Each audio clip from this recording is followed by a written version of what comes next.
Peace, peace, peace. Welcome back to the You and I Versal Temple for the sun, planets, moon, and stars. I'll be your Lord of Hosts, Lord Messiah, and we going back into the spiritual entity versus the legal entity.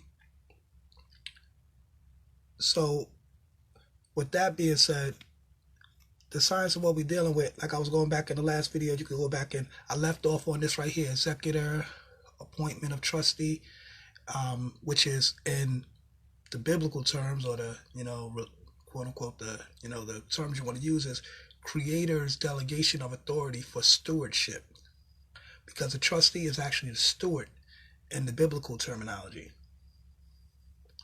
and the executor would be the creator.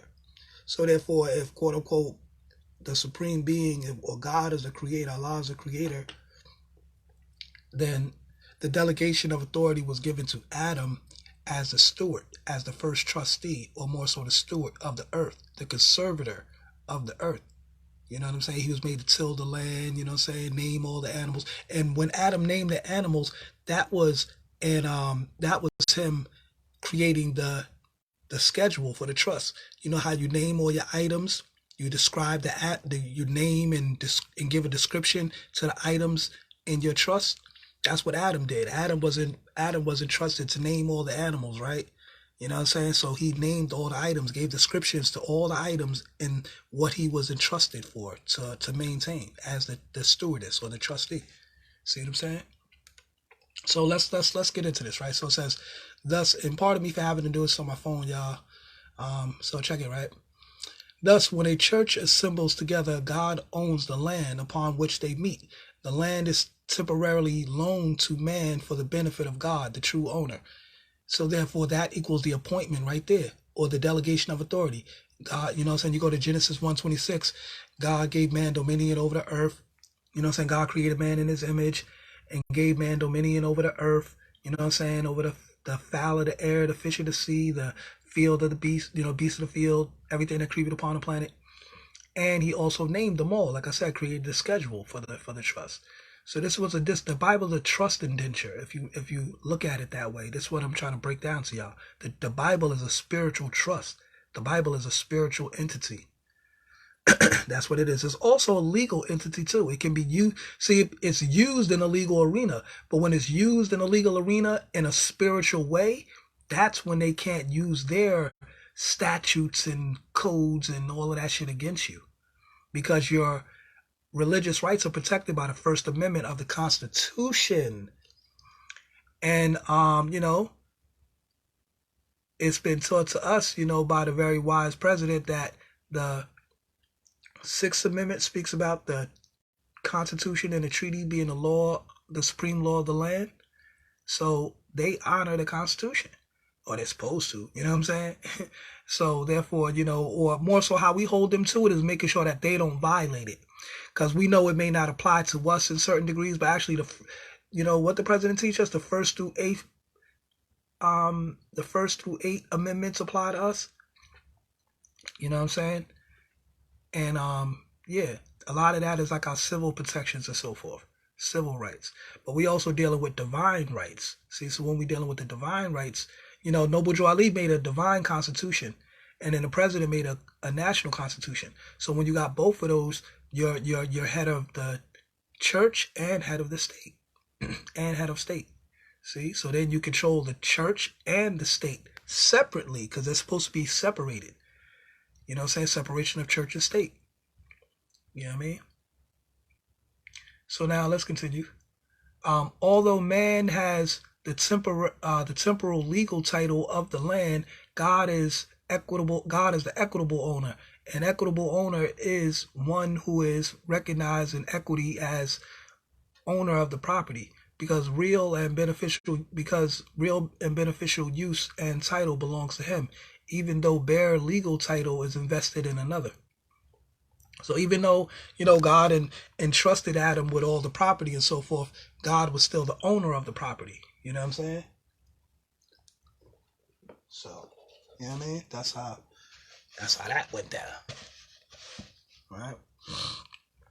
All right, so basically that right there would be the conveyance of the property to the trustee or the steward. So when, God gave Adam, dominion over the earth and entrusted him to do everything, that was the conveyance of property. So, in legal terms, we would say a conveyance of property. That was a conveyance of property, and more so I say a delegation of authority. So let's continue. All right, so in a trust relationship, as distinguished from a contract, there is always a divided ownership of property, to which the trustee usually has legal title and the cestui que trust, you know what I mean, an equitable title. Mankind holds all property in trust for God. Trust as a noun has been defined as as follows: something committed to a person's care, for use or management, and for which an account must be rendered.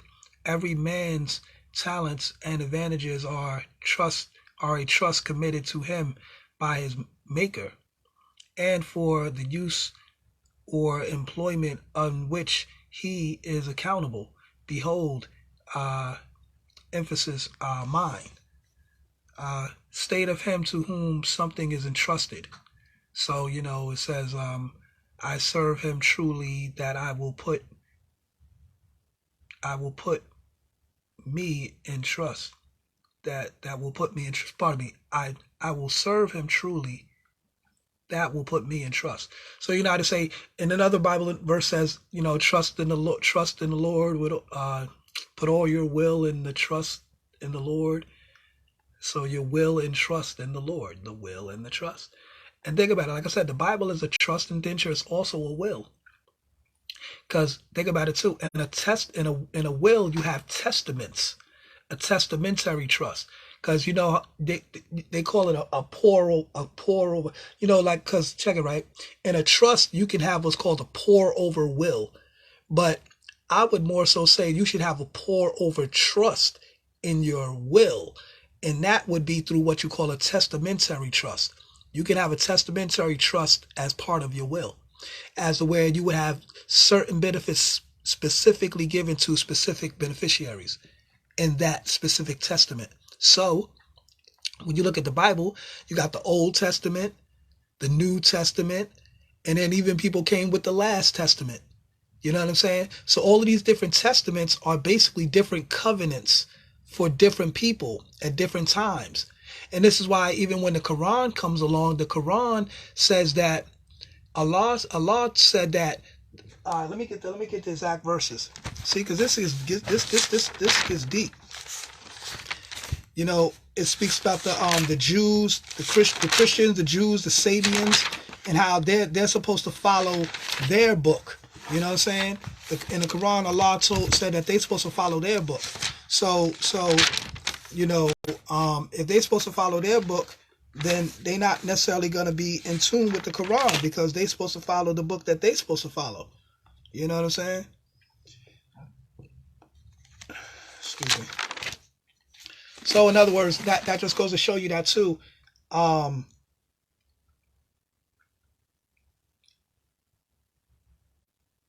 So that just goes to show you that the different testaments were covenants for different people. And remember that the Bible is also a covenant as well. Because in your will, you have a covenant. A will is a covenant. You know what I'm saying? Like, they talk about in the Bible how different nations broke the covenants, and then God passed the covenant to another nation and all of that.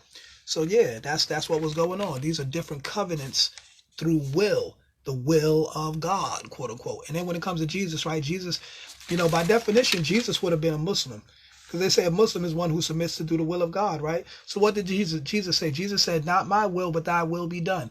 Whatever you command me to do, that I do. Jesus said he was about his Father's business. You know what I'm saying? He said, in my Father's house, there are many mansions.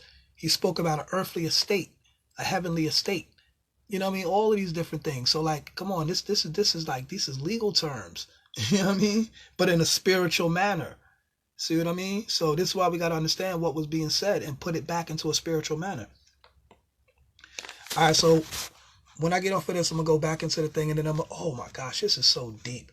The laws of succession, all of that, man. Jesus dealt with the laws of succession. He said he about his father's business. He said, basically Jesus was to rule on the throne after his father. He was the prince of the father, of the king. So what does a prince do? A prince rises in succession of the king. He sits on the throne after the king, right?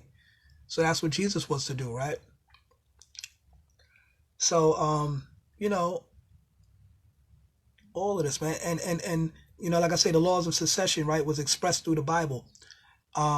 They spoke about the God of Abraham, the God of Isaac, the God of Jacob. The godhood was passed down through the men. All right, I'm gonna come back to that, and I'm gonna get to that in Galatians. We about to build, y'all. We about to get deep. You know what I'm saying? I'm gonna go to Galatians after this verses, cause I was supposed to go to the Quran. Let me get these verses out the way real fast, cause I'll be going into a whole bunch of other stuff. All right, so. All right, so if any of you, all right, all right, so Holy Quran, Surah 5, Ayah 47. Therefore, let those who follow the gospel judge accordingly to what God has revealed in it. Those, right here on my notes. It's my notes right here. And I'll be taking notes and shit. You know what I'm saying? Therefore, let those who follow the gospel judge accordingly to what God has revealed in it. Those who do not judge by what God has sent down are rebellious. So now he just said they're supposed to follow the books they're supposed to follow and not be rebellious, right? But then in another verse it says, judge by the gospel, if not they are being rebellious. All right. Okay, now it says and then in Ayah Surah 5, Ayah 68, it says, Christians have no grounds to stand upon unless they stand upon the Torah, gospel, revelation that has come to them. So that means that they have to stand on the books that come to them. So when the Muslims go out here and they trying to teach everybody, oh no, this is the Quran, Allah said this, you're supposed to come to the Quran. No, they're supposed to stay in their matrix. And also too, remember these Bibles are matrix too. These are biblical matrices, and the God of the Bible is the architect of the matrix. Remember that too. Just like in the movie, But this is the reality that Neo proved in the Matrix. Remember, he went to the architect, and the architect was telling him, he was basically trying to get some information and figure out what he was trying to do or what he needed to do, and then the architect was giving him all that big word shit, the anomaly of the da da da da. I had to rewind that shit like 18 times to figure out what the hell he was talking about, all them big ass words he was using. But anyway, he just taught him all this big old high tech science shit to let him know that basically this matrix is a labyrinth that you will never get out of. So figure it out, basically. And then Neo smashed the screen. He's like, man, fuck this shit. He smashed the screen. Then he realized, I can't even get no help from this nigga. You know what I'm saying? From the so-called architect of the Matrix. And remember, before that, he went to the Oracle, which was the black woman, because she's the prophetess. She was giving him the signs to see what he needed to see so he could do what he had to do in the future. And then when he came to that revelation, remember toward the end when he was fighting the agent, and he's about to run. He's like, no what? Let me stop running. I gotta fight them. I gotta stop running. And then he fought the agent, and then he realized at that time. Then remember when he had that revelation? He was having the epiphany and fighting the agent with one hand at the same time and shit. But the revelation he was having was that same revelation that Bruce Leroy had in The Last Dragon when Sho'nuff was dipping his head in the water, talking about who's the master. He dipped his head in there 2 times. The 3rd time he stopped and was like, no, I'm the master. Then he started to get that chakra glow. You know what I'm saying? He started busting Sho'nuff ass and shit. You know what I'm saying? Which showed and proved that he had to realize, there's nobody. And remember, he was having all those flashbacks in his head of all the stuff he went through and times he couldn't be there to save his brother and help his family and all that. And he realized there was nobody to save him. He's like, I'm the master. Because he realized the same thing Neo realized, that, there's nobody here to save me. I got to save myself. So this is the whole science of Neo. And then when they showed Neo exploding, they showed his body going into a cross and whatnot, symbolic of Jesus, the Messiah who died for our sins, so-called. You know what I mean? And that's a contradiction too, because when they say Jesus died for your sins, because if you go back to the law, the Mosaic law, Deuteronomy chapter 24 verse 16, or is it 16 verse 24? it says, the father shall not be put to death for the sons, neither shall the sons be put to death for the fathers. Every man shall be put to death for his own sin. So if every man shall be put to death for his own sin, why are they telling us Jesus died for our sins? No, Jesus can't die. Nobody can die for your sins. You shall be put to death for your own sins. But anyway, let me get back to these scriptures, right? So, all right, so I dealt with the Quran verse, right? And what was that in reference to? All right, the equitable title. Okay, accountability. Every man's talents and advantages are a trust committed to him by his maker, and for the use of employment, and he is accountable. So in other words, yeah, so everybody is entrusted to their maker and whatnot, right? So another verse I was going to say was it's in our lessons too. I gave you out Ezekiel 3:18, and what is it? Saint Luke chapter 12 verse 47. And that servant which knew his Lord's will, the will of the Lord, that servant which knew his Lord's will, and prepared himself not, neither did according to his own will. Meaning, if you already know the will of God and the will of God is already within you, then you're supposed to act according to your own will. You know what I'm saying? And then it says, in that servant which knew his Lord's will, and that servant which knew his Lord's will, and prepared himself not, neither did according to his own will, shall be beaten with many stripes. So that means that when you know the will of your maker or your Lord or whatever, and you know what it is you're supposed to do, and you don't prepare yourself, neither do according to your own will, like do what you specifically got to do to get it done, then you're going to be beaten with many stripes, meaning you're going to have to face other struggles and stripes that you may not have to face had you prepared yourself and did according to your Lord's will. You know what I'm saying? According to your own will. You know what I'm saying? Remember, they put this responsibility on you too, according to your own will. So now let's go back into the Bible and let's deal with some more concepts of will, right? Of will being expressed, trust and will being expressed in the Bible. This is Galatians chapter 3, verse 15. Lord Messiah dropping the scriptures for you. All right, so it says, brethren, I speak after the manner of men, though it be a man's covenant, yet it be confirmed, no man disannulleth or addeth thereunto. And disannulleth means like to, stop it, disassemble it, or add on to. So you can't take away or add on to. And this is the covenant of men. It says, I speak after the manner of men, though it be a man's covenant. Just like James Brown said, it's a man's world, but it wouldn't be nothing without a woman or a girl. So we know. And even in what the Bible say, in as far as the Godhead, God is the head of Christ, Christ is the head of man, man is the head of woman, woman is the head of child. So yeah, and that would kind of make sense, right? So,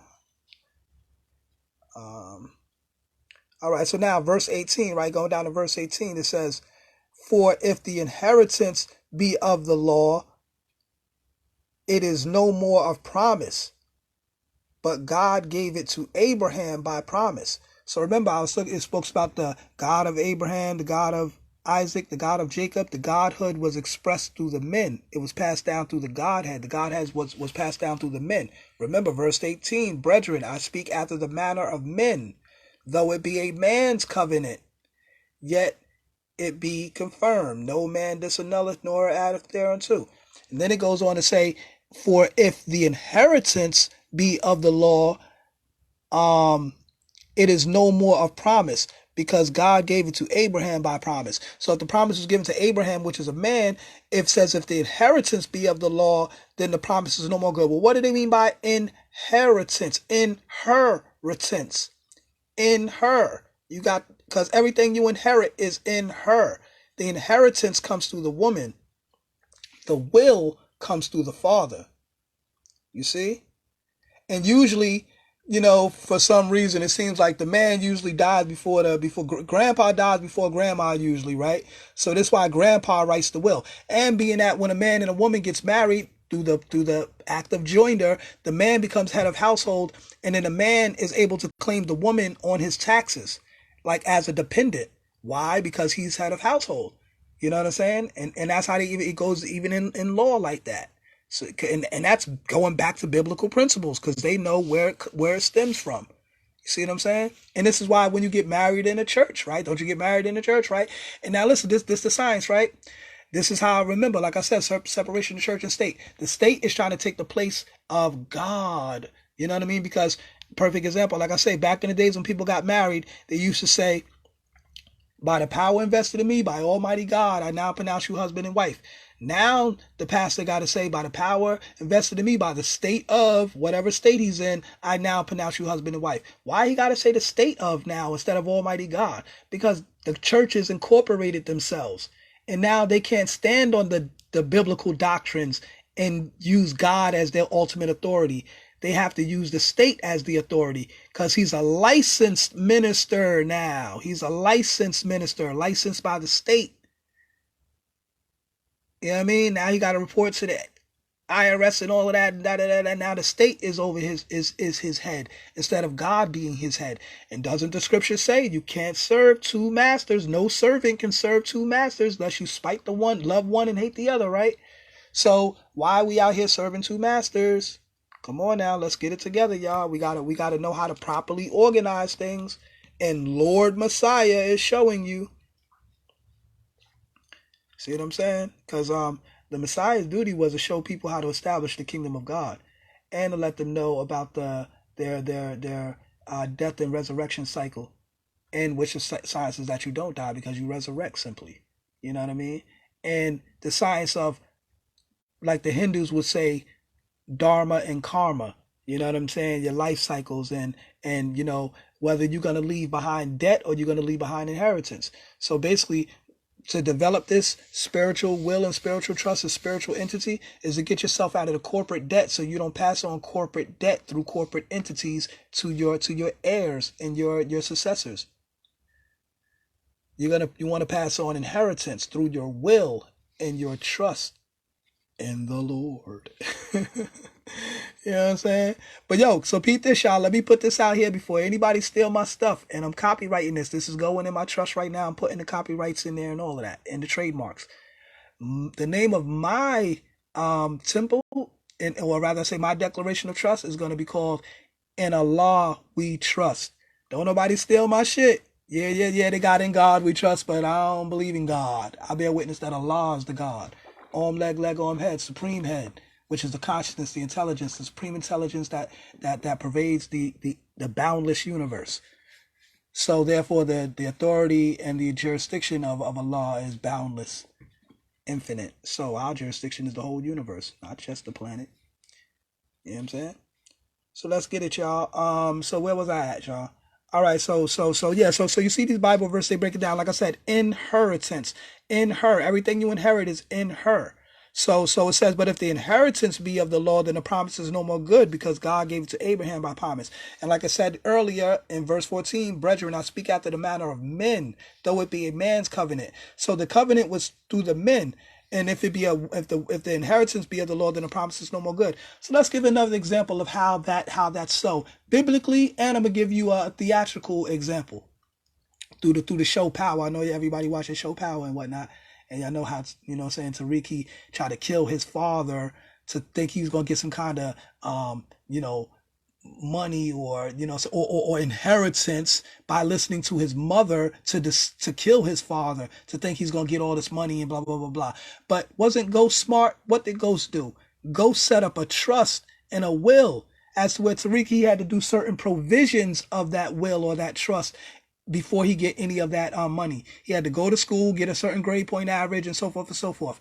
Remember in the show when he went to the trust protector, who at the time I thought was the trustee, but was actually the trust protector, acting as a trust protector of the trust. And the trust protector makes sure that the trustees is doing everything they supposed to do and they in check. That's what the trust protector does. So anyway, that lawyer dude that he was meeting, that's always eating and drinking wine every time you meet with Tariq, living fat off we're not even saying living fat off of, but living off of the compensation that he gets for being the trust protector of that trust. And Ghost had mad money. So anyway, rightfully so. So he went to him trying to get some money. He's like, "Oh, did you graduate?" Tariq was like, "No, I didn't graduate." "Oh, there's nothing I can do for you. Sorry." "Yeah, because you didn't fulfill the provisions of the will. You didn't do your father's will. You didn't do according to your father's will. You the servant which knew your Lord's will, and you didn't prepare yourself and do according to your own will." So you got to be beaten with many stripes. Then Tariq had to go through hardships, trying to get up the money for his little drug ventures and do what he do, whatever, going through beaten with many stripes. Got locked up, got accused of a murder, all kind of stuff, right? So that's what happened because he didn't do the will of his father. See what happens when you don't do the will of your father? You get into a world of controversy. So going back to the Bible, right? With the story of Rebecca, or Isaac, Rebecca, Jacob, Esau, and Jacob, because Esau was the firstborn, right? And I don't want to drag it out too long because I could go forever on that because there's so much science on that too. But anyway, just basically stating, right? The story was that Rebecca had told Jacob to deceive the father, to put on the cloak or the clothes of his brother Esau, to put on a vest, to pretend to smell like and feel like his brother. And his father, Isaac, going blind at the time, couldn't tell that it was the wrong son. So he gave the blessing to Jacob instead of the blessing to Jacob instead of Esau. Now, but earlier in the story, they say, oh, but Jacob sold his birthright for a bowl of soup. Okay, but later on in the story, they talk about the blessing. So it was another blessing that was given. Not the birthright. He might have sold the birthright, but what about the blessing that was given? You know what I'm saying? Which was basically the assignment of the will, because the father, because Isaac was old and blind and about to die. So basically he wanted to give his blessing before he passed on. So that, but it wasn't written down back in the days in biblical times or whatever so-called. And like I said, once again, my disclaimer, I'm not saying these people in the Bible was real or whatever. I'm just saying according to the story. This is how it went. So it wasn't necessarily written down, but he passed on his blessing verbally. Like he told him, yo, I bless you. I give you this power, whatever he gave him the blessing was and all of that. But he gave it to the wrong son. He gave it to Jacob, which means supplanter, deceiver or whatever. He gave it to Jacob instead of Esau, which was the firstborn, right? And why did he do that? Because he was listening to the mother, Rebecca. Oh, don't worry about it. Just go out. I'm gonna make the vicin. And she didn't even make no real vicin, which Esau went out to the field to get. She just said, I got something else. Don't worry. I'm gonna put together something. I'm gonna make it taste like vicin, and I'm gonna give it to your father or whatever. And don't worry, I'm gonna prepare a meal for you. You bring it to him, and you go in there, put on your brother's coat, and get the blessing. So Rebecca was being deceitful, using the son to try to get inheritance out of the father through her will instead of the father's will, being greedy and selfish and deceitful. So listening to his mother, just like Tariq did, listening to Tasha, gonna go against Ghost. And peep the science of that, right? His name was Ghost, and he had a son through Tasha, the black woman, although she was a negative woman in the story, but the black woman is naturally or essentially the Holy Spirit. She's the first one to give breath to the child in the womb. The man's sperm don't give oxygen to the child. She gives breath to the child through the womb. So she is the Holy Spirit, the Father, the Holy Spirit, and the Son. So anyway, so Tariq was the son of his father named Ghost, the Holy Ghost. Holy Spirit. See, so they was manifesting that Trinity aspect in that show too. You know what I'm saying? So just drawing it all up, because all of this is based on biblical principles, like I'm showing y'all. All of this stuff is going back to the Bible. You know what I'm saying? That's why they said the Quran or the Bible is the best legal book on the planet. And they say Harvard, didn't the brother say Harvard said that the Bible is one of the top law books or whatever they use, or all of that, blah, blah, blah. Yeah, because they know. This is why they say that. This science I'm breaking down right here, this is why they say that. Now people will tell you that they said that, but they don't know why they said that. See how much I'm expounding upon why they say that? This is why. The science that I'm breaking down. So let's get back. Let's go back, right? Because this one is gonna be real long now. But anyway, it's all good though. So where were we, right? So trust relationship, broke that down. Okay, so state of him whom something is entrusted. I serve him truly. All right. Oh, and another thing too, right? In the courtrooms, they put guardians and ad litems in the court to act in the best interest of the child, which is actually a ward of the state property. So they try to act like they're acting in best interest of the child. Motherfucker, you ain't here to do nothing for my child or do nothing in the back. Do you take care of my child? You maintenance, you change diapers and do all that? No, you don't. So when they talk about the best interest of the child, they talk about an economic interest. because they're trying to make money for acting like they're doing. See, but look, this is the whole thing. Being that we are incompetent and we don't understand wills and trust laws, and we don't draw up documents to show the court that we are competent and manage our own affairs, then then they feel like they have to do it for us incompetent minors, because we're still thinking and acting like minors. We didn't show them that we're adults, so they got to treat us like minors. So they will appoint a guardian or ad litem to act as the guardian over your child and act like they're acting for the best interest of your child. Why do they do that? Because they're doing it economically and administratively, because they're drawing up wills and trusts and bonds and all kind of stuff like that in the name of your child to act in their best interest administratively, so they could get the proceeds from those bonds and all of that. So that's what they're doing, because you didn't do it. You didn't draw up your will. You didn't draw up a trust. You didn't show the court a declaration of trust, not a certificate of trust, because that's incorporation that you file with the county clerk. You don't got to file your declaration of trust. And in your declaration, you can state your nationality. See? So you put your nationality rights in your declaration and your religious rights protected by the First Amendment in your declaration of trust for your spiritual trust, which is your spiritual entity. You understand how this goes? Yeah, this is how this goes, y'all. See? So, yeah. So that way, once again, you're not incorporating your spiritual entity or your spiritual trust. It's still under your biblical principles. See? So, let's continue.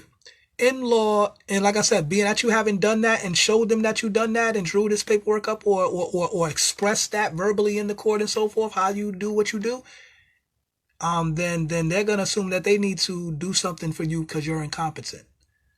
You know what I mean? So you don't want to show incompetence. You want to show that you're competent. All right. So let's continue.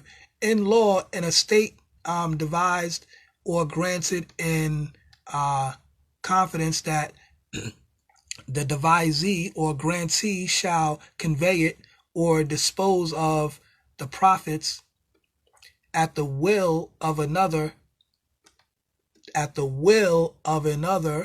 You know what I'm saying? Because if you're the executor or the other creator, you're giving them the entrusted responsibility to do something, and they're doing what they're doing on behalf of your will, at the will of another. Like I said, Jesus said,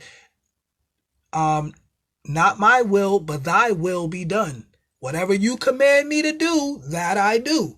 So like I said, by definition, revolving back to that, by definition, Jesus was a Muslim, because a Muslim means one who submits to the will of Allah, right? The will of God. So that's exactly what Jesus was doing. And it's a verse in the Bible that says that Jesus took a couple steps forward and fell to his face and started to pray. Ain't that how Muslims pray? Exactly. So Jesus was doing rakas. But anyway, making salat, rather I say. So, you know what I'm saying? In practice, he did this by practice. You know what I mean? And there's another verse where it says he opened his arms and prayed. Ain't that how Muslims pray? Come on, y'all. Through the knowledge. So, you know.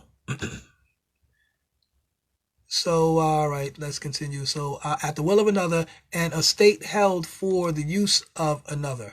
Remember, Jesus spoke about the heavenly estate. In my Father's house, there are many mansions. And he told his followers, I'm going to go and prepare a place for you. You know what I'm saying? So letting them know that they were beneficiaries of an estate. Come on, y'all. Ooh, did y'all hear that? Let me put some oohs and ahs in here so y'all can hear me. Ooh, did y'all hear that? Ooh, see? Ooh, that was deep, y'all. Yeah, see, I ain't got to get all ooh and ah. But y'all can ooh and ah in y'all mind if y'all catching these jewels I'm dropping. This shit is high science. So let's continue. A property interest held by one person for the benefit of another, sometimes, and that's another thing too. I want people to know, man, when it comes to this Bible, man, niggas can't fuck with me when it comes to this Bible. Part of my language, man. But no, people don't want no smoke with this Bible. And this is just one angle of the Bible that I'm expressing. I could go through the chakras through the Bible. I could go through astrology in the Bible. I could go through trust law in the Bible. We could go through, man, there's so many different angles I could break down in that Bible, man. This is just this is one of the fields. You know what I mean? This is one of. So, but yeah, when it comes to this, man, niggas don't, man, nobody know. Y'all don't want this. Y'all don't want this smoke. Y'all do not want this smoke, man. Y'all better keep doing what y'all doing, chasing that fool's gold and all of that stuff, and do what y'all do. Y'all do not want this smoke, man. So let's continue. So the property interest held by one person for the benefit of another, sometimes committed something committed or entrusted to one to be used or cared for in interest of another, entrust the care or possession of a trustee. Look. We make trust every day, yo. Verbal trust every day. Look, right now, if you send somebody to the store, you be like, yo, you give them $20. Be like, yo, man, you know what I'm saying? Stop by the spot. Get me a dime of weed. You know what I'm saying? Get me a soda. Get me some wraps. You know what I'm saying? You can keep $5 for yourself. You know what I'm saying? Bring me my little change back. You know what I'm saying? Now you just gave them an assignment. You just gave them property. You entrusted them with the $20. Gave them an assignment to complete. Yo, get this, get that, get this, get that. Keep $5 for yourself, for your troubles, for your works. You know what I'm saying? And then bring me back my change. Remember, I'm the equitable owner of that $20. So that change belongs to me. You don't be like, well, I got everything you asked for. I guess I could just keep the change. No, nigga, bring me my change back. You know what I'm saying? Like, yeah, if it's $1 or two, I want my little $1 or two. I gave you $5 for you going to the store for me. Like, you should be good. You know what I'm saying? So bring me my change. Yeah, I want my change. Because I'm the beneficiary, I'm the owner, I'm the equitable owner of that change. See what I'm saying? So yeah. So we do trust every day on all kinds of levels. You know what I'm saying? And we're just unbeknownst that's what we're doing. You know what I mean? So we ain't have to draw up no agreement, no contract to get it notarized. Yo, I'm sending you to the store. Make sure you get everything I asked you for. Come on, it's just a verbal spiritual trust. You just entrusting your brother or your friend to go and do that. Cause obviously you ain't gonna put that money in the hands of somebody, or a crackhead or something. Yo, crackhead, Kevin, yo, go get me da. Cause you know that ain't gonna run off with the money and smoke up that 20. You know what I'm saying? So you ain't gonna give it. You ain't gonna entrust him as the trustee. You know what I mean? You're gonna give it to somebody you can trust. Another example, right? Dealing with credit and debt, right? And how I'll be breaking down how credit and debt is the same thing. You know, when you go to the store, would that be credit or debit? What does it matter? It's the same shit. But anyway, take the I out of debit. What do you got? The word debt. You know what I'm saying? So would that be credit or debt? That's what they're saying. You know what I mean? Do the knowledge. So, if I ask you to borrow $5, right? If I ask you to borrow $20, and you feel like and I say, yo, man, I'm gonna pay you back on Friday when I get paid. You know what I'm saying? And you feel like I'm a creditable person, like, yeah, man, it's my dude. He ain't gonna run off on me. You know what I'm saying? I know he good for it. You know what I'm saying? He work, he get money. You know what I'm saying? You know what I mean? Okay, I got him. So you feel like he's creditable enough to lend him that $20, just like credit bureaus, and look at your credit history, see if you're creditable enough for them to give you credit, right? Um, so so forth. So you extend the credit, but now that credit becomes a form of debt because just as I credited $20 from you, but I'm now also in debt to you of $20. So that form of credit was also a form of debt. You see what I'm saying? So now in the banking system, how they take advantage of that is that they'll extend you credit and then write it off as another security, which is another form of credit. And then if you don't pay back that credit, they'll just sell that form of credit or that debt that you owe to another company who will buy off the debt, and then they'll try to collect the debt from you, but charge you interest so they can make up the loss of the money that they made, or that they can make a profit on the investment, basically, more so, rather I say. You know what I mean? And now the company that sold them the debt, they're gonna sell it at a discount because they can't get the full payment back from the person they lended it to or credited to. So then they'll sell that credit as a form of they'll sell that debt as a form of credit to another person. And then that person will come and try to collect the debt from you. So the credit is debt, the debt is credit. It's all, you know what I'm saying? It's all just on the sides of the ledger and how they trying to acquire the credit or the debt. You know what I mean? So will that be credit or debit? You know what I'm saying? Same shit. So anyway, let's continue. Damn, Lord Messiah dropping jewels, man. Lord Messiah dropping bombs. Hope y'all catching this. All right, so somebody asked me for some receipts, right? This says American jurisprudence defines trust as the fundamental nature of a trust is the division of title, with the trustee being the holder of legal title and the beneficiary that of the equitable title. All right. So the trustee, like I said, so remember when I sent the person to the store, I gave them $5 for themselves for going. So he got some benefit for being the trustee, me entrusting him to perform this service. He got $5. He got some legal title. You know, say he was legally entitled to that $5 that he was promised for his service. But remember, I'm still the equitable owner of that change, so he had to bring back the change to me. You see what I'm saying? So by definition, the creator of a trust must involve a conveyance of property, right? So remember, as a spiritual entity, you go into the Bible and you explain how God gave the land, or gave Adam the dominion over the land and the fish of the sea and the fowl of the air and the beasts of the field and everything that creep upon the earth and everything like that, right? And entrusted him to maintain it, till the land, and do everything, right? So that was the conveyance of property right there, from God the executor to Adam the truster. Our trustee.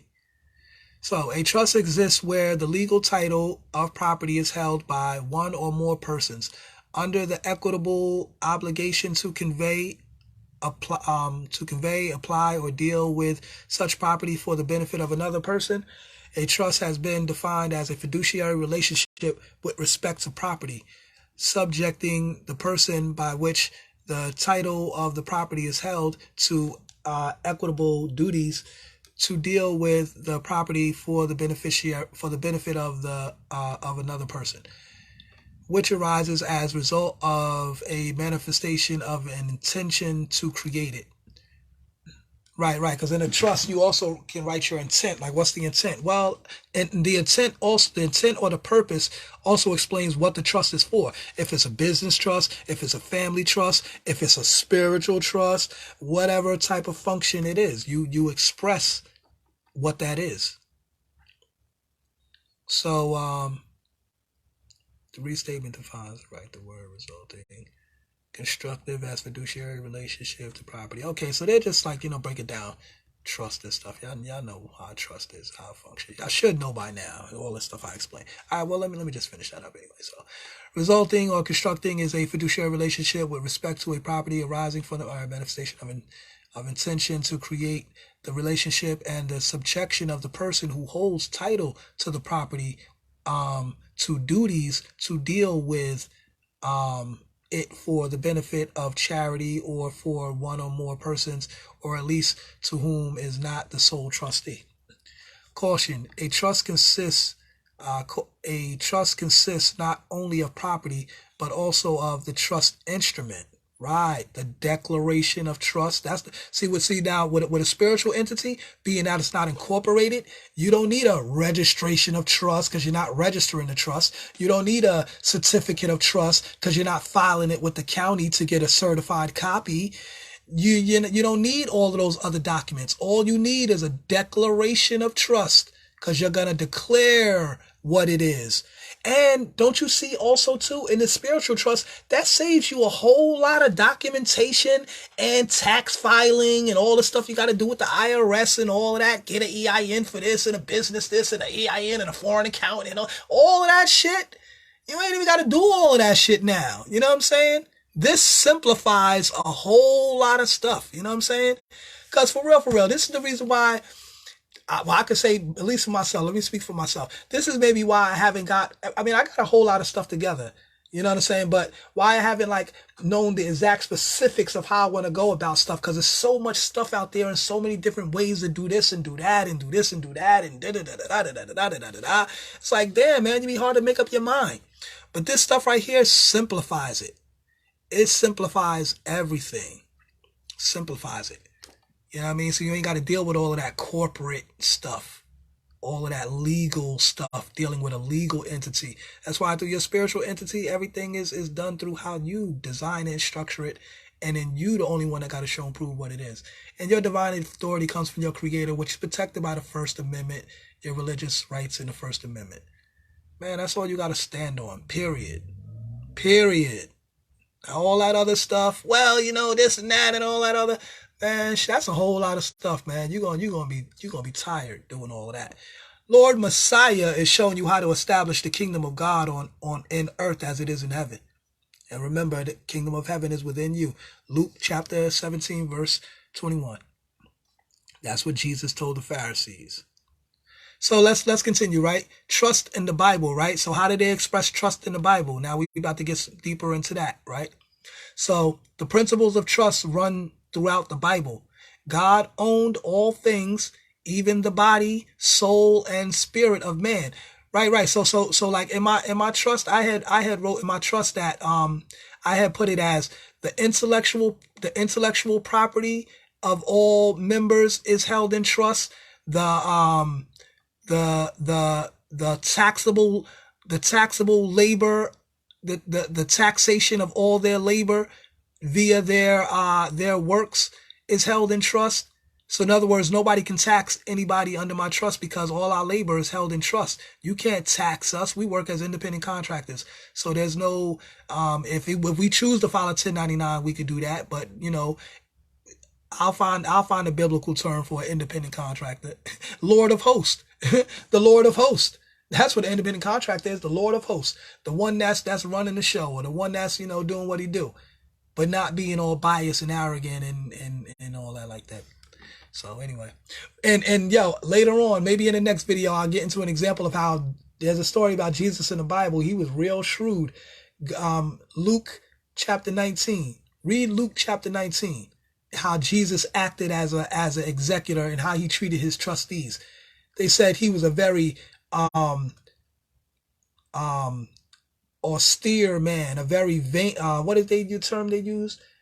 A very stern and austere man. And the one servant, he had multiplied the money. Another servant, he had multiplied the gold or whatever. Rather I say the gold, because they was using gold, you know, saying not money. He had multiplied the gold. And then the other servant, he had 1 pound of gold. He's like, here, Lord, I have the pound that you gave me wrapped up in a napkin. And he said, basically, now this was the science. Basically, this servant, he didn't want to multiply or do any business for Jesus, because he told him in the story, I knew that you were a very austere man. So basically he said, yo, I just kept the gold held up in this napkin for you. Here's your gold back. You know what I'm saying? So in other words, you can't say I'm responsible for nothing. That's very similar to the drug game, right? When they out there, when a young cat out there on the block, right? It would be very wise for him to know, yo, I don't want to fuck with this. Like, remember Smokey and Friday? Smokey fucked up Big Worm money. Big Worm gave him that pound or whatever, or that money that weed to sell. Like, yo, man, you finished selling that bud, Smokey? Nah, man, I ain't finished all of it, but you know what I'm saying? I'm gonna finish it up. Yo, man, you playing with my money, Smokey? Playing with my money is like playing my emotions. You know what I'm saying? Fucking with that man emotions, you know what I'm saying? So Smokey wasn't being a good trustee, and he fuck around and almost got smoked for not handling that money, that weed he was entrusted with to bring back the money for the benefit of the executor, who was Big Worm. He entrusted Smokey with the weed to make the money and bring back the profit or whatever, you know what I'm saying? And he make his profit or whatever he get for his services, but bring Big Worm back his money, right? Smokey messed that up. So Smokey came by, shot up the house and all that, right? So anyway, the story with Jesus in the Bible was that the Lord, the servant that didn't multiply the money, because Jesus benefited the other servants. He said, okay, you multiplied the pound by 10, whatever. He said, I'm gonna give you authority over 10 cities. The other one multiplied the pound by 5. He said, I'm gonna give you authority over 5 cities. Then the other servant, who really didn't want to deal with Jesus because he knew he was an austere man and how Jesus get down, he said, I knew that you were a very austere man. Picking up what you did not lay down and reaping what you did not sow. And Jesus said, yeah, you knew I was an austere man, reaping what I did not sow and picking up what I did not lay down. Jesus admitted to the shit. Like, yo, you, in other words, saying, yo, nigga, you know how I get down. You know I don't play that shit. You know what I'm saying? So, yo, I gotta go through the story, y'all. This is real deep, yo. So, but this is all dealing with trusteeship and all of that stuff, right? So let's go to Luke chapter 19, right? Part of self.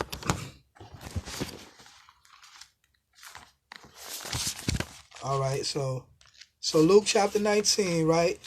And Jesus, all right, so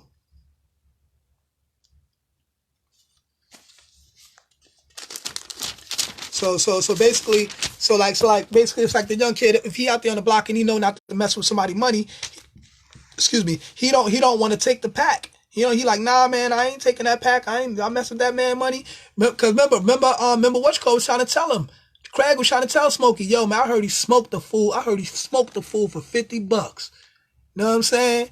Like, yo, Big Worm don't play with his money. You know what I'm saying? So Pete, what Jesus did, right?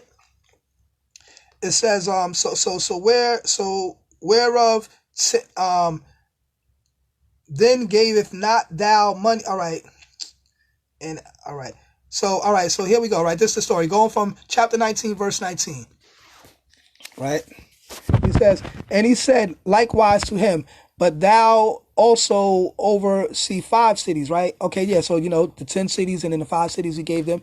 And then he said, and likewise with him thou 5 cities. And another came saying, Lord, behold, here is thy pound which I have kept laid up in a napkin, for I feared thee, because thou art an austere man. Thou takest up what thou layest not down, and thou reapest what thou didst not sow.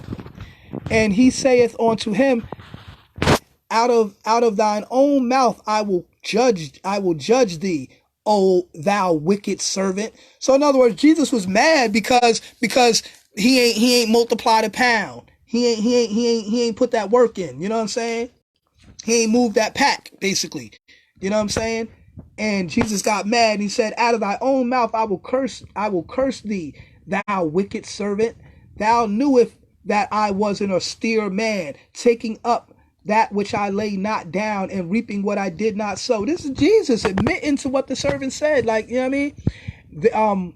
Wherefore then gaveth not thou my money? You know what I'm saying? Like, he like into the bank. So look at that. He said, wherefore then gaveth not thou money into the bank? Like the trustee didn't put the money in the bank. Smokey, you ain't finished selling that bud?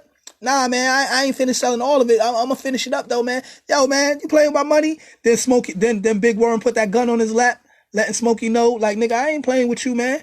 You know what I'm saying? You better get my money. So Jesus says, wherefore thou giveth not the money into the bank? Because remember, Jesus was a banker. They're dealing with banking. You know what I'm saying? This is trust and banking. Like the judge on the bench, the Latin word for bench is bank. The judge is a banker. And they're in the court. And I just thought about something too, right? On the basketball court, the players, they sit on the side of the bench waiting to get the currency or the validation from what the players on the court are scoring or the benefits that they're making. Just like the judge is trying to get the money out of the bonds from everybody, all the plaintiffs and defendants in the courtroom and whatnot, all the players on the court. And as these players are shooting the ball into the basket, they're gaining more equity for the game or more points in the game. So every time you come to court, you're helping the bond mature, the payment bond, the performance bond. You're helping that mature so that they could get the payment bond. And if you're in jail, the longer you stay in jail, that bid bond matures so that they could get equity out of you for your incarceration. You sitting in jail is like a stock sitting in a warehouse, saying some kind of product sitting on a shelf in a warehouse. And if it gets stolen, they have insurance for it. If it gets damaged, they have insurance for it. If something happened to you in jail, your family don't get insurance, but the state or the private corporation that own the bank do. They get insurance for your life. They take out insurance policies for you when you're in jail. So if you get killed in jail, they got an insurance policy on you. Ain't that something? And you know what's smart for families? Not to speak in a negative light, but it would be wise. If you got a family member that's doing a long bid, you should open up an insurance policy for that family member, because you never know. He might get hurt or he might get killed in jail. And if he dies in jail, you would want to have an insurance policy where you can get some compensation for your child's, your person's or family member's death or passing. Because the state going to get some money for them. That's know that. So be smart for you to open insurance policies for your loved ones and all that good stuff. So anyway, where was I? Okay. So back to the austere man, right? Which is Jesus in the Bible in the story, right? So he says, So he said, you know that I take up what I did not lay down, and I reap what I did not sow. And they said unto him, Lord, he have 10 pounds. All right, hold on, wait. All right, so whereof thou not put up the money into the bank, and thou and that at my coming I might have, I might require my own with usury. So in other words, he said, you didn't put the money in the bank, so when I come back, I can have money that I could use at my own usury. That's what Jesus was mad about. Like, yo, you didn't multiply the money, now I can't do what I needed to do. You know what I'm saying? Like, you fucking up the plan. You know what I'm saying? Playing with my money, playing with my emotions. Play my money, you play my emotions. That's why Jesus got mad. He said, you wicked servant, out of thy own mouth, I'm gonna curse you, you wicked servant. See, he was playing with Jesus' money, he was playing with Jesus' emotions. Jesus got mad. Ain't Jesus supposed to be the Prince of Peace? Ain't he supposed to maintain and be the Mr. Righteous and all that? But no, see, that's when people get it twisted. They think peace mean pussy. They think you, because you righteous, you gotta be all Mr. Cool and play it cool all the time. How Nas said in his rhyme, thought I wouldn't have it as done, cause I'm a, you know what I'm saying? Cause I'm a cool nigga. Thought I wouldn't have it as done. Fooled you niggas. You know what I'm saying? What you call an infinite brawl, eternal souls clashing. War gets deep. Some beef is everlasting. You know what I'm saying? So he's like, yo, cause I'm a cool nigga, you thought I wouldn't have that as done? Fooled you niggas. Niggas taking my kindness for weakness and shit. You know what I'm saying? Cause that's what people do. So anyway, let's continue. So he said, wherefore you didn't put the money in the bank, you know what I'm saying, that I could use in my own usury. And then he said, and he saith unto them that stood by, take from him the pound and give it to him that have 10 pounds. And they said unto him, Lord, he have 10 pounds. Like, yo, he got 10 pounds already. Why would you take the 1 pound from the man and give it to the one that already got 10 pounds? And then he said, for I saith unto you that unto every one which hath shall be given, and from him that have not, even that he have shall be taken away from him. Meaning, like, the one that has did what he's supposed to do, he shall be given more. And the one that didn't do what he's supposed to do, that's going to be taken from him. Like, nigga, you ain't do what you supposed to, man, give me that pack back, man. You know what I'm saying? Like, that's what Smokey could have did. He could like, man, give me my weed back. But Smokey couldn't give the weed back because he smoked it up. See? You know what I mean? And remember, when he came to the car and Smokey was tweaking, he's like, you smoking my bud? You smoking my weed, Smokey? You know what I'm saying? He's like, nah, man, I wouldn't smoke your shit, nigga. I'll steal from my mama before I fuck with your shit. Smokey start lying, you know what I'm saying? Swearing on his mama and shit to try to get Worm to believe that he was being a good trustee with what he was entrusted with, but he wasn't. He was lying. And Smokey could see through that, and he was like, all right, nigga, and he just pulled off on him. You know what I'm saying?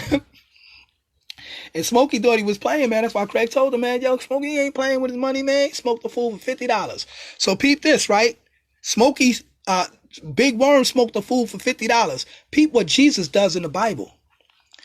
It says, now going on, he said, all right, you're gonna take it from him. So then verse 27. Now after he said all of that, take the pound from him and all of that, and give it to the one that has, and all of that, and da-da-da-da. Verse 27, which is a contradiction to Matthew 5 and 44, which I'm going to go to after I finish this verse, or a couple of verses.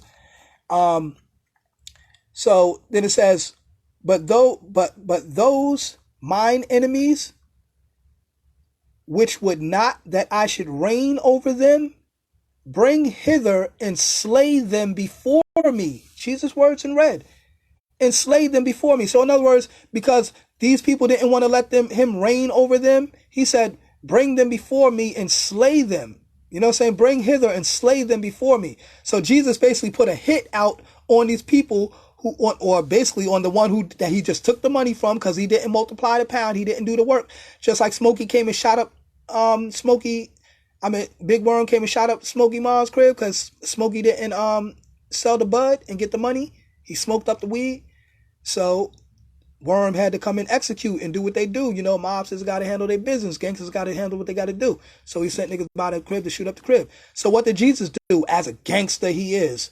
He said, but those mine enemies, which would not that I should reign over them, bring hither and slay them before me. So Jesus had his enemies killed. Jesus just had his enemies killed. And Luke 19:20 27. So Luke 19:27 is about to be a contradiction to Matthew 5:44. So let's go to Matthew 5:24. Because and this is what people need to understand, like the hypocrisy, right? I'll be showing you the Bible is full of contradictions, and if anybody trying to follow this book is going to become a walking hypocrite in many senses because of the contradictions. Where the contradictions come from? The religious controllers who revise this book so many times to make it fit their doctrine and how they wanted it to be. You know what I'm saying? So now you got all these contradictions and confusions within it. So anyway, let's go, right? So Matthew 5:44, he says, this is what Jesus prescribes for you to do. But he didn't follow his own advice. He didn't do these things. He didn't follow his own advice. He didn't practice what he preached. But this is what he tells you to do. But I say unto you, love your enemies. Bless them that curse you. Do good to them that hate you. And pray for you, and pray for them which despitefully use you and persecute you. See what I'm saying? So why didn't he do that in Luke 19:27 when he said, but those mine enemies, like my enemies? He said, pray for your enemies, love your enemies. You know what I'm saying? But those mine enemies, which would not that I should reign over them, bring hither and slay them before me. So come on now, Jesus, that was the most gangster shit of ever, right? He handled his problems by executing niggas, putting a hit out on his enemies who wouldn't let him rule over them. But he told you, pray for your enemies. But I say unto you, see, like when you say one thing and do another, what does that make you? Okay, I'm gonna leave that right there. But anyway, for your own mind. But I say unto you, love your enemies, bless them that curse you, do good to them that hate you, pray for them which despitefully use you and persecute you. But those mine enemies, my enemies, man, fuck that, nigga. I'm Big Worm, nigga. Jesus Big Worm on the block. He don't play that shit, nigga. Bring these niggas before me and slay them. I want to see you kill these niggas before me, right before my eyes. Now, how do we know this is Jesus speaking? Because the next couple verses, and I'm gonna end off on that and get out of this Bible because I'll be here forever. And when he had thus spoken, he went before ascending onto Jerusalem. See, so obviously that was Jesus. Who's the only one that ascended onto Jerusalem? That's Jesus, right? And it came to pass when he was come to nigh to Bethphage and Bethany at the mount called Mount of Olives, and the two of his disciples and sent two of his disciples. Oh, and now peep this, right? He said, sent two of his disciples, go ye into the village over against you on the other side. Like go on the other side, you know what I'm saying? Possibly where my enemies is at. And he said, in which at your entering, ye shall find a colt tied, whereon yet never man sat. Like in other words, ain't nobody using it. You know what I'm saying? Loose him and bring him hither. And if any man ask you, why ye loosen him, thus shall ye say unto him, because the Lord hath needed him. So in other words, tell him I said it. Tell him the Lord said, I need that shit, nigga. I'm running shit in this town, nigga. I'm the big man around here. You know what I'm saying? So in other words, he just sent his disciples to go and steal this mule or whatever it was. Go and steal this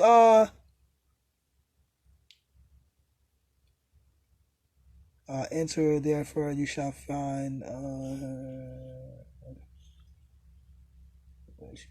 you shall find a colt. You know what I'm saying? A colt is like a llama or like a donkey or whatever, you know what I'm saying, type animal or whatever. You know what I mean? And they know, say Jesus traveled on a donkey and all that. So anyway, let me get out of here, man. I'm about to wrap this up, y'all. I know I didn't held y'all forever, man. Lord Messiah manifesting the scriptures. But yeah, you know, this is what a Messiah does, though. Brings forth the knowledge of God. You know what I'm saying? On all levels. And like I said, you see me going through the Bible, Quran. You know what I'm saying? Like, come on, man. I got a collection over here, man. Like, let me show you something, man. See that Quran, the the Kibra Nagas, and you see the word Naga in there. Shout out to God Energy for that analyzation. And this is the Rastafarian wisdom of Jamaica and Ethiopia. This is the Holy Tablet of Malachi Z. York, the Bhagavad Gita, the scriptures, you know what I'm saying? Then you got another Quran down there. Then you got my book with all of my high sciences that I've been working on. Holy Bible, bookshelf over there, a whole bunch of other shit. Yeah, I mean, all the shit, man. So, you know what I mean? Like I said, man, niggas don't want this smoke, man. This is what I do, man. This is my life. Lord Messiah is a true and living God. I live in the truth. You understand? The true and living God. Okay, man, let's continue, all right? This not a proselytization of myself. But I just had to let people know, man, because motherfuckers, like I said before, man, I'm not the new kid on the block, man. I better ask somebody, man. You don't know who Lord Messiah is. Anyway, let's get it. So trust in the Bible. All right, so we break it down. So basically, so when God entrusted Adam with dominion over the earth and all of that, that was God making God the executor or creator. That was God, being the executor. So trustee means, in relevant part, one to whom something is entrusted, a natural or legal person to whom property is legally committed to be maintained or cared for. Administered for the benefit of a beneficiary, a person, or a charitable organization. So, for example, Adam and Eve were trustees of the earth and all that was in it. It was that in what some call the Edenic covenant. When they were in Eden, that was a covenant for them in Eden. That was called the Edenic covenant. And there's many other covenants as well. The Davidic covenant, it's mad different covenants. Like I was telling you before about the different testaments in the Bible, how different chapters of the Bible were different testaments for different covenants for different peoples. And the covenant transferred from different peoples and so forth and so forth. Okay, so we just expressed the conveyance of the trust from God, the executor, onto Adam, the trustee. And now this right here is powers. I'm tired of the powers of an agent, provision for trustee. I have a document called provision for trustee because being that I do everything through my trust, I don't call it a power of attorney because that's more of a corporate, or that's more of a term that they use in their legalities. I do everything through my trust and it's private. So it's the provision for trustee, meaning as the trustee in a living trust, because it's a living trust per se. But like I say, when I develop my spiritual entity, my spiritual trust is going to be a little bit differently worded. It'll be more so the delegation of authority. See what I'm saying? So God gave responsibilities to mankind as fiduciary. The man and woman in Eden were responsible for what? So this part I'm about to read right here. These are the provisions that God gave Adam and Eve in the garden. You know what I'm saying? So in a trust, after the trustee is not only entitled to maintain the property, but he has provisions on how to maintain that property. So they'll be like, okay, you have the right as a trustee to sign checks on my behalf, to deposit money in the bank, to handle this property, to transfer this property, transfer this money from this account, do this, do that, da da da da da. You know what I'm saying? You might have a caretaker that's entrusted for taking care of your kids. A babysitter. Hey, I entrust you to babysit my kids, pick them up from school. I'm real busy. I need you to help me out. Da da da da. You entrust them with certain responsibilities. So God entrusted Adam and Eve with certain responsibilities, right? What were those responsibilities? One, to replenish the earth with a new order of man.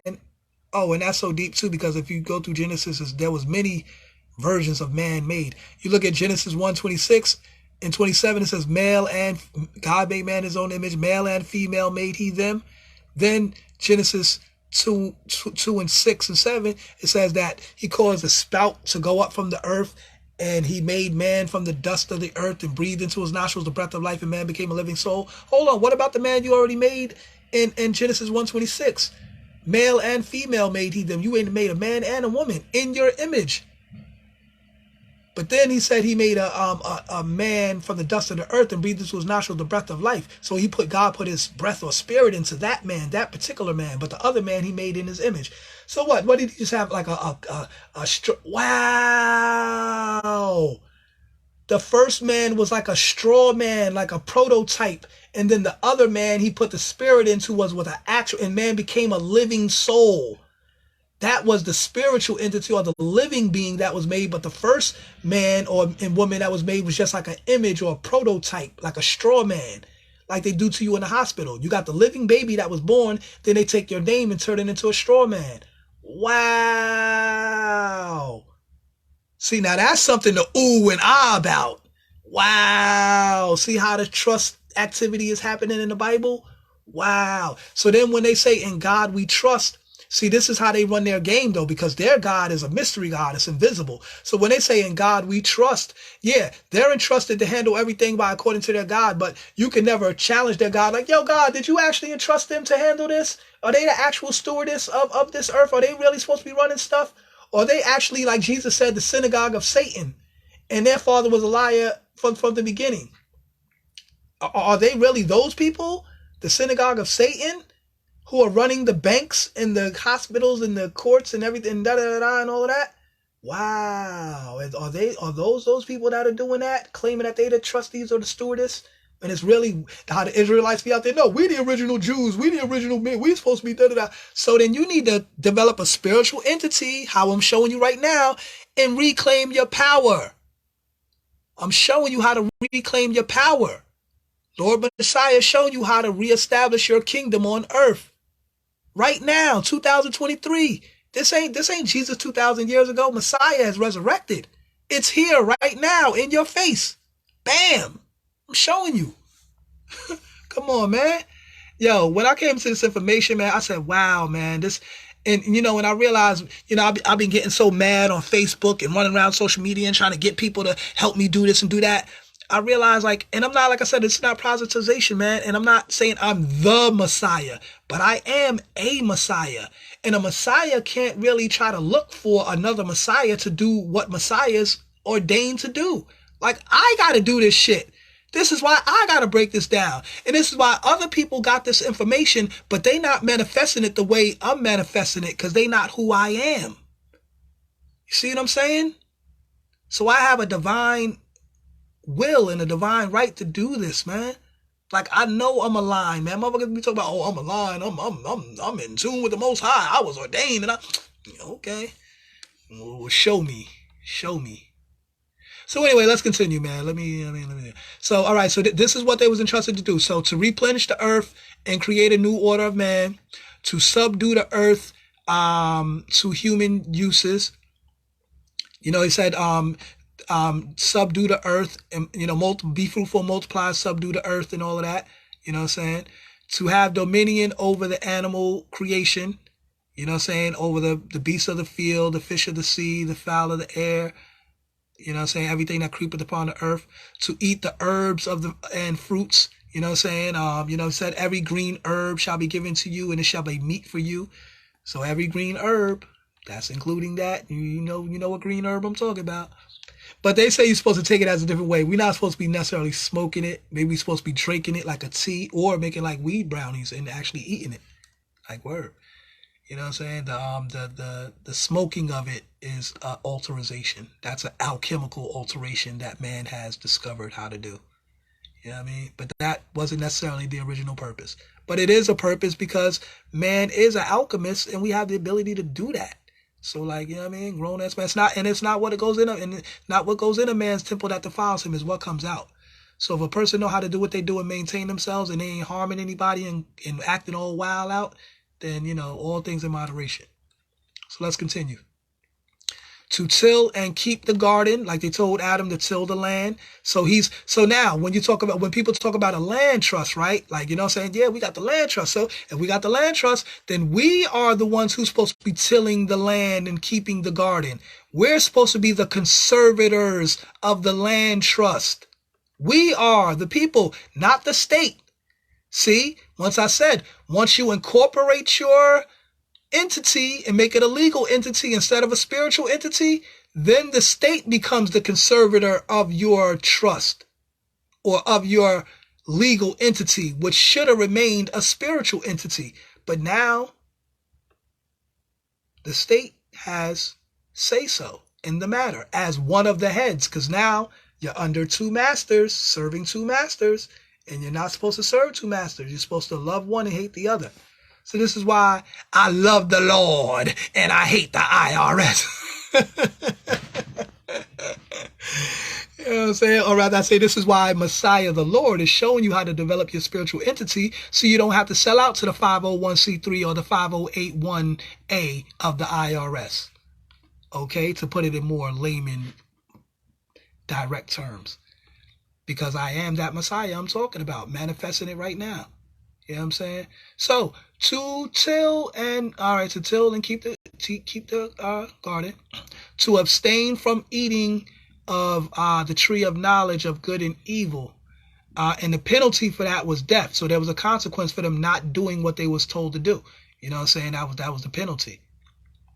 Now, remember, but like I say now, you know, the Bible been twisted a little something. They try to make it seem like the serpent was a bad guy and the devil is a liar. That serpent didn't lie to them. He actually told them the truth that God was trying to keep hidden from them. God was telling them, if you eat of this, in the day you eat of this tree, you shall surely die. The serpent came and told them, nah, God knows you ain't really going to die. God knows that when you eat of it, your eyes will be open and you will have knowledge of good. You will be like one of the gods to know good and evil. And like it said later on in scripture, behold, the man has become like one of us. Who is us? The same us in Genesis 1:26. Let us make man in our image after our likeness. The us is the gods. Because remember, God is not singular, is plural. Because remember, if it says, and is not just masculine either. Because remember, in according to the Medunetta, the Kemetic science, and in the Bible too. Remember, it says, he made man, male and female made he them. So he made man in his image, male and female. So there was a masculine and a masculine and a feminine image of God. So when it says us and our, that us and our wasn't just a singular being, because us and our is plural, and it wasn't just a specific gender, because the reflection or the image of the creation was male and female, masculine and feminine. The divine masculine and the divine feminine, as they say in the Kemetic science. See how the sciences line up? And you see how Lord Messiah is making these sciences line up? So let's say if you deal with the Kemetic philosophy, that's how you draw that up in your Kemetic philosophy. The divine masculine and the divine feminine. See what I'm saying? Come on, man. I'm giving jewels all around the board. I'm helping everybody develop their spiritual entity. See what I'm saying? And how am I able to do this? Because I'm very, like I just showed you all them different books, I'm very versed in many different scriptures, because this is the duty of the Messiah. So this is what I came here to do. So I'm helping everybody do what they need to do. I'm helping the Israelites, I'm helping the Muslims, I'm helping the gods, I'm helping the Christians, everybody gets a spiritual entity. You get a spiritual entity. You get a spiritual, everybody gets a spiritual entity. I'm handing out spiritual entities like Oprah. Like Oprah hand out cars. You know what I'm saying? But anyway. So let's go. So basically, so these right here, right? These are the provisions of what God entrusted Adam to do. So if you set it up by biblical terminology, you can use these as some of your provisions as man. Remember, it says to replenish the earth with a new order of man. So you are man. We are the son of man, not just Jesus. Like I was saying before, how they said they try to make Jesus the only son of God, the son of man, the only son of God. No, we're all sons of God, like it says. And remember, God is plural. Let's go to Psalms 82. 82:1 says, God stands in the congregation of the mighty. He judges among the gods. Plural. He judges, meaning he does justice among the gods. Remember, like I said before, in the 5%ers, right? If you get caught eating some swine in a cipher, or they find out you was doing something now cipher, you might get surrounded by gods and catch a universal beatdown.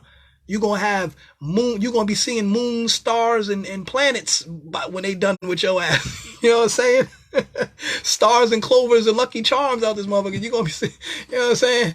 Word up. So, yeah, but, you know, and that's physical accountability of the gods on earth. Peace to the gods of earth.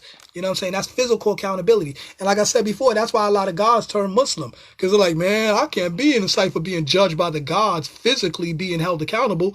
I'm going to just say I believe in a mystery God, so I ain't got to be held accountable. I'll be judged when I die in heaven by God or Allah. No, nigga, like I said, that's a cop-out. You're supposed to be judged right here on the earth.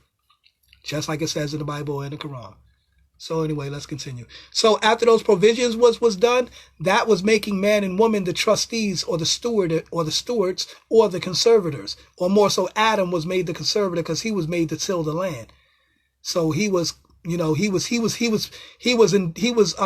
with the land trust. Adam was in charge of the land trust. He was the conservator of the land trust. You see what I'm saying? And under the Edenic covenant. Come on, y'all. I'm giving y'all sauce right now, man. Come on, man. Let's get it. Although entrusted with all things, God gave mankind free will. See, now I don't agree with this part. I'm going to break that down in a second. But anyway, God gave man free will as to whether to carry out their fiduciary responsibilities as a trustee. The perpetual principle that nations, Gentile nations and Israel and individuals were left in trust of land and all things for the benefit of God run throughout the Bible. So yeah, so you know how like even the promise of Abraham, right? In Genesis chapter 15 verses 13 through 14. And really, if you want to go back from verse 7 through 14, because that explains how Abraham was instructed to perform a ritual. And this is also the rituals in the Bible too, because they're dealing with, altars onto God and all that other stuff too. So Abraham was supposed to perform a ritual and he didn't do it right. He was supposed to lay down, get a ram, a goat, a turtle dove, all this stuff and lay them out and divide them properly. And it said he didn't divide the birds. That's where he fucked up. He didn't rightly divide the birds and they flew away when the carcass came down, or when the birds came down, whatever. Anyway, so he messed up on that, and then a deep sleep came upon him, and then it goes into saying how God told him that because prior to that he was supposed to inherit some land. He said, how do I know I'm supposed to inherit it? And then God told him to do a ritual, and if he got the ritual right, then he would know how he would inherit the land. But he messed up in the ritual, and then a deep sleep came upon him. He had like a nightmare, a dark dream, and then God told him, know for surety you shall be in a land that is unknown to you, and you shall be strangers in that land, and you shall serve them, and they shall afflict them for 400. You shall serve them, and they shall afflict them for 400 years. And then you shall come out, and the nation who you shall afflict them and shall come out, I shall judge them, and they shall come out with great abundance and all of that. So the Hebrew Israelites were trying to take that verse and say that connects with Genesis, that connects with Deuteronomy 28 and 68. But that doesn't connect with that, because that's talking about Moses in Israel. And if you read the very next chapter and verse, chapter 29 and verse 1, going down to like verse 3, it talks about how this was the covenant that the Lord had made with Moses and to make with the children of Israel in the land of Moab. Not talking about Abraham and the land he was promised, nor is it talking about black people in America being enslaved for 400 years under the Caucasian. It's not talking about that. But they try to say, oh, see, but that was a prophecy and that connects. And no, it don't, man. Read the stories that don't connect. It don't add up. So y'all wrong about that false prophecy. Stop preaching that to the people. Okay? So like I said, go back to verse 7 and it shows how it was a ritual being performed. He didn't perform the ritual right, so he got cursed instead of blessed. Because dealing with voodoo, which is all throughout Exodus and all that too, how they made altars onto the Lord. They poured wine or liquor and all that. Same thing they do with these rituals. This was being done in the Bible times as well. Because they was giving energy, spiritual energy onto the Lord. They gave back energy to the Lord. And don't they say when you die, your spirit goes back to God because he's the beneficiary of that God? He blew the spirit into Adam as the vessel. Oh my God. Damn, this shit is so deep. Woo! So the spiritual, that's why I say the spiritual entity, because, oh man, damn, see, this, I'm not getting religious, but damn, I'm starting to understand this shit real deeply now. Because this is a spiritual trust. The Bible is a spiritual trust, is what it's explaining. So let me go further and deeper, right? So God, quote unquote, blew the spirit into Adam, and man became a living soul. And everything he did through the will of God or the spirit of God or whatever. Same thing by Jesus. He did the will of the Father. So, and then they say when you die, your spirit goes back to God, right? The flesh goes back to the earth. And then the spirit goes back, and then, give up the ghost, whatever, spirit goes back to God, right? Or your breath goes back to the eternal universe, because all in the universe is a whole bunch of air floating around, which is breath, which is spirit. Root of the spirit is the Latin word spira, which means breath. So spirit is breath. The Holy Spirit is holy breath that was breathed by God, the universe, into man, submerging from the earth. And then, just like a baby coming out the womb of the water of the womb. And then you got the doctor got to spank the baby butt to get the mucus out of their lungs. So now they could breathe the oxygen instead of how they used to breathe underwater in the mother's womb. Now they got to breathe the oxygen. So the doctor gives the baby a smack to clear the lungs. And then when the baby starts crying, the doctor's like, oh, it's good. The baby's good. He's fine. He's good. He's breathing right. You know what I'm saying? That's a sign. Sometimes take a little pain to make that happen. So it's not bad that the doctor's smacking the baby on the butt. They do that for a reason. They get the baby to cry to clear the sinuses so now he can start breathing in the oxygen. Because if that don't happen, the baby going to die and suffocate. You know what I mean? As a transfer. So now, like a fish, you look at a fish is designed to be underwater. When a fish comes out of water, it starts flopping around and moving around because it's dying, it's suffocating. It needs to be underwater. That's how it breathes. It converts through its gills. It converts the oxygen that's in the water into oxygen, and that's how it breathes underwater. So when it comes onto the land, it does it in a different way. So this is why when they say man was made God calls Genesis 2:6, he calls a spout to come up from the earth and form man from the dust of the earth, and blew into his nostrils the breath of life, and man became a living soul. So those are all different universal elements: water, oxygen, earth. You know what I'm saying? Those are elements in the creation of man. And God made man in his own image. Image is the root word of imagination. So it's a mental process. This is all happening through the mind of God, the elemental mind of God. That's why they say all is mental or all is elemental. The whole universe is mental or elemental. The word elemental, El means God, ment means mind, and Al is a suffix meaning pertaining to. So the word elemental means pertaining to the mind of God. The whole universe is elemental because the whole universe pertains to the mind of God.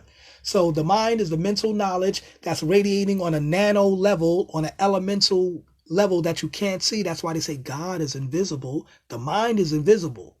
But we dissect mind. That's why you can look at a person's actions and know what's on their mind. Yes, I'm a mind reader. And if you look at a person's actions or just listen to what come out of their mouth, you know exactly what's on their mind. See what I'm saying? Because the words in the flesh is a physical manifestation of the mind. Oh, let's get deep with this. Don't it say in the beginning was the Word was with God, and the Word was God?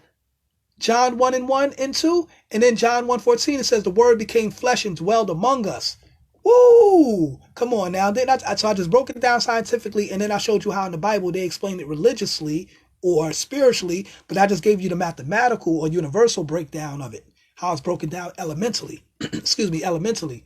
But in the Bible, they explain it a little differently because they don't give people the high science of the universe in the Bible. They give you that, biblical way so they could, do what they do with their whole trick knowledge game.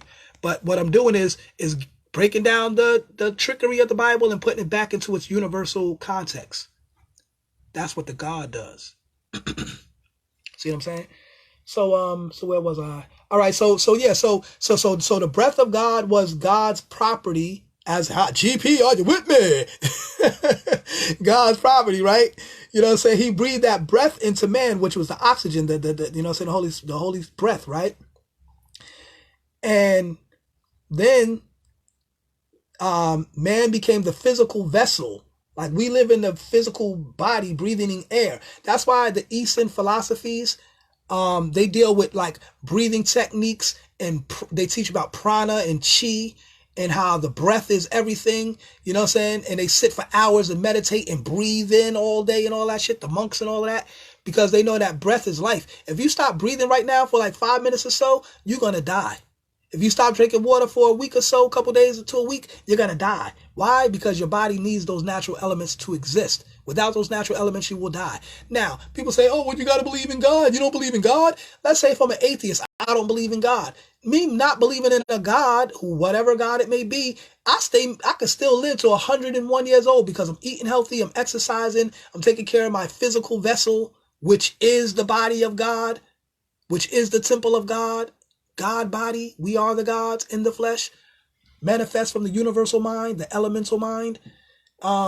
So in the flesh, we breathe. We got to breathe, right? And if you stop breathing, if you stop using that spira or that breath, you will cease to exist. So having breath and water, air and water is more vital to your existence than belief in any God. You could believe in a God all day, or you could not believe in a God. That's not going to determine how long you live. You know what I'm saying? Your health, your physical health is what's going to determine that. And your mentality, your positive, or negative mentality. You know what I mean? Because remember, like I said before, the mind is God. Your thoughts are your angels.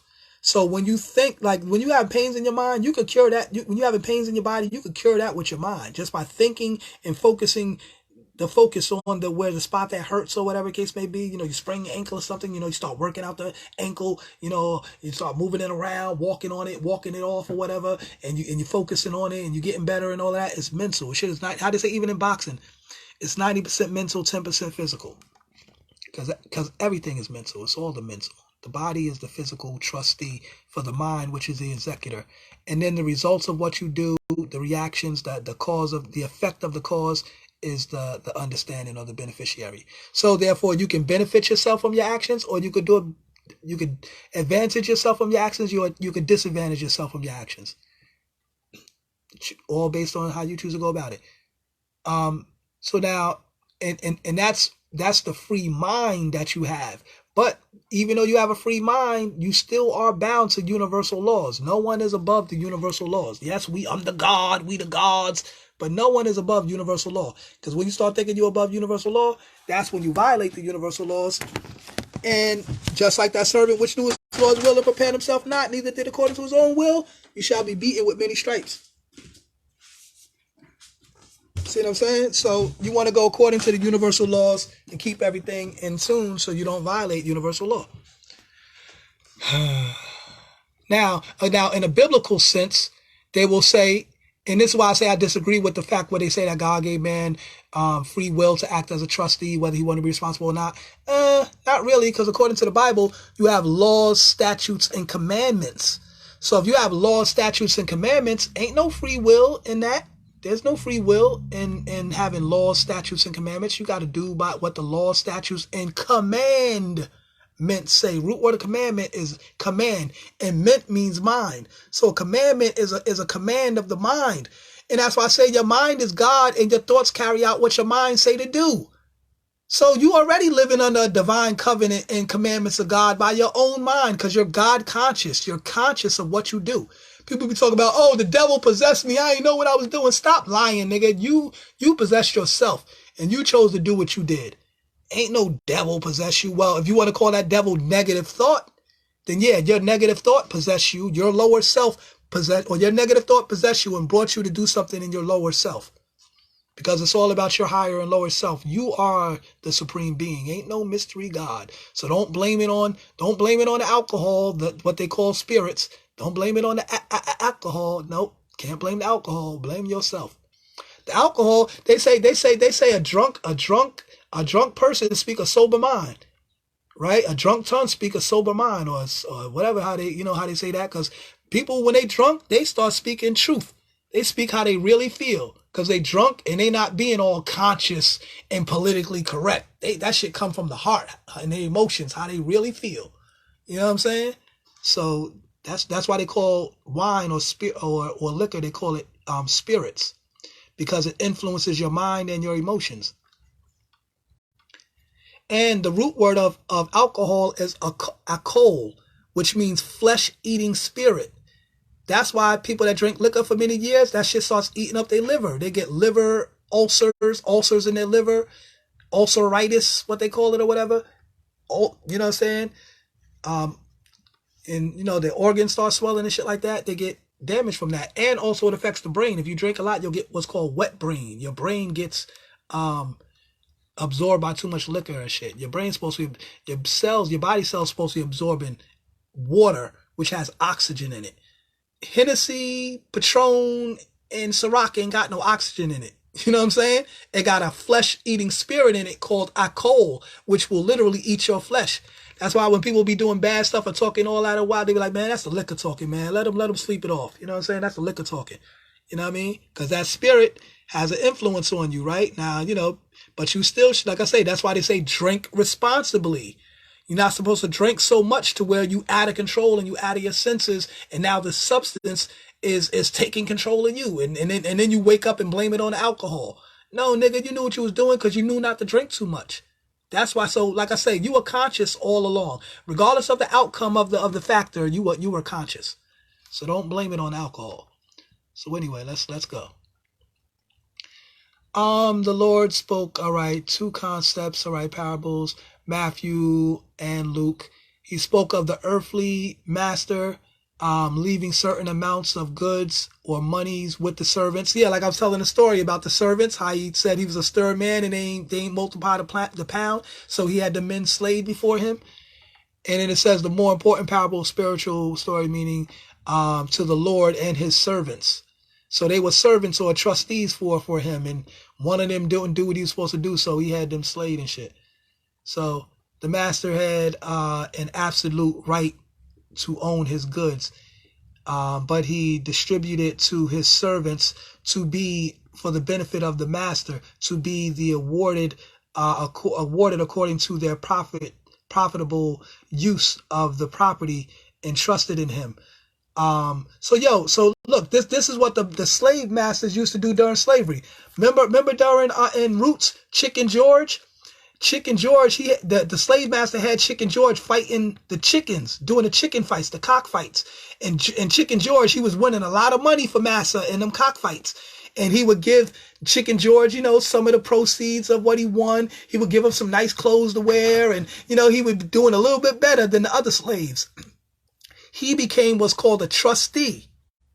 Remember in the movie Life, the nigga that was holding a gun, he's like, tell him about the gun line, boss. Tell him about the gun line.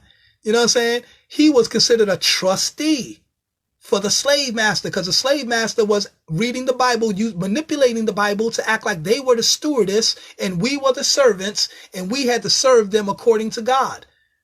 Yo, word is bond. Remember in the movie Django when they was about to whoop little Jody for breaking the eggs? And the slave master was going back and forth. He was walking back and forth, reading the Bible in one hand, and in the other hand, he was cracking the whip. And he was reading Genesis 1:26, where it says, and God gave man dominion over the beasts of the field. And as he cracking the whip, he looking at little Jody like he's a slave, like she's a slave. She's the beast of the field who by God, he has dominion over. So you see how they use the Bible to how they manipulated the Bible to use it as a form of slavery to enslave us. But if you was a good slave, you could become a trustee. You know what I'm saying? Like a good house nigga. You become trusted. Master could trust you in the house around his property. Or if you go on a job interview and you sound like a good enough coon, they could trust you to hire you in the store to protect their property and watch all the black people that come in the store and follow them around, follow your own people around and make them feel uncomfortable like they about to steal something. Because you got to protect Master's property. See what I'm saying? Like I worked at Walmart, I worked on the plantation, but I wasn't doing that. Like I was hollering at shorties all day. You know what I'm saying? Fuck this job and Master's property. I give a fuck about his shit. You know what I'm saying? But anyway, let's continue.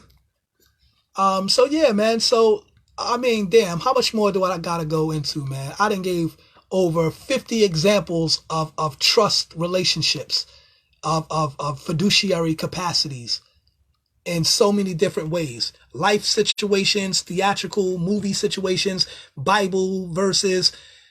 I mean, come on. What more do you need? And all of this, like I said, is showing you how to develop your spiritual entity. What the fuck is a spiritual entity? Well, goddamn, did I explain it? I hope y'all got this. I think I explained it enough. Do I need to go more? Matter of fact, I'm going to end this video because this one been mad long and I've been talking mad long. So I'm going to end this one and I'm going to pick up on some more information that I got to drop. Okay, y'all? So let me end off on that one and I'll pick up on the next one. Peace. Oh, yeah, and remember, y'all, I'm waiting for the rebuttals because somebody was telling me I don't know what I'm talking about and then and ain't nobody teaching what I'm teaching. They got all the knowledge and can't nobody teach them nothing and okay. Well, hit me with that rebuttal, young man, and let me know what you talking about. Peace.